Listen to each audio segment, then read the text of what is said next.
This is Vale, a 3,000-acre wheat and sheep farm on the banks of the Moore River in Western Australia. Having only had the farm for over the past 4 years, and due to a number of factors, drought, sheep price crash, failing to get seed and fertiliser because the crop failed, last year we had sold a tractor to put a crop in, sold some more sheep to get the header down and pay for fertiliser for our grand plans for this coming year, that would be 2026. And we're gearing up to have a promising first harvest that would have provided us our oat and barley seed, my very first crop. In early December, things were looking up. We had just gotten our header down, and in just 3 days we would be harvesting. But that harvest never happened.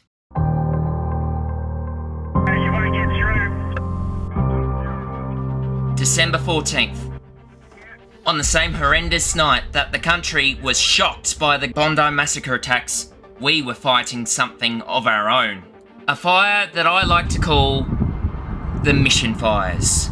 A fire that started from a lightning strike on Sunday night, but ended up burning over 7,000 hectares, including Vale, 80% of it. All of our pastures, all of our crops out the west end, and our fences gone. If it weren't for the brave actions of the firefighters, we probably would have lost our 2 cows, our sheep, and our home as well. But this isn't the end of the story.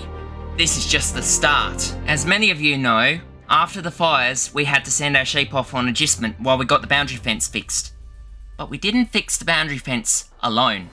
For 2.5 weeks following Easter, we had the assistance of the WA division of Blaze Aid, an organisation dedicated to helping people on the land recover from fire, flood and cyclones.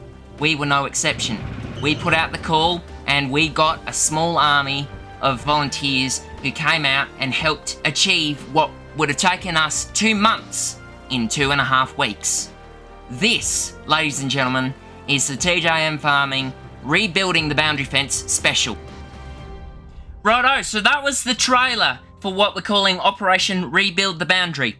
Now, I did leave a poll on the YouTube page about 8 days ago, and you guys have overwhelmingly responded saying you want to split all the jobs up into individual videos. Now, out of all the jobs that we've got to do for the fencing, they have come down to 3. That's the reason why I said 3 videos that would be half an hour to an hour long. The first job will be clearing the boundary fence or getting the Alice going, which will basically involve getting the Alice dozer going, using both the Alice and the loader to clear the boundary fence, followed by concreting, after which we'll be checking in on Blaze Aid and thanking them for their hard work. Unfortunately, I didn't have as much footage as I would have liked with the Blaze Aid volunteers. That's due to I was off working. Enough about that. These videos will be released over the course of the next 3 weeks, starting next week, hopefully, depending on how I go editing them. After which we will have the videos for the sheep returning from canna, and hopefully the lambing videos and seeding shortly after that. Thank you very much for watching, and happy farming, people.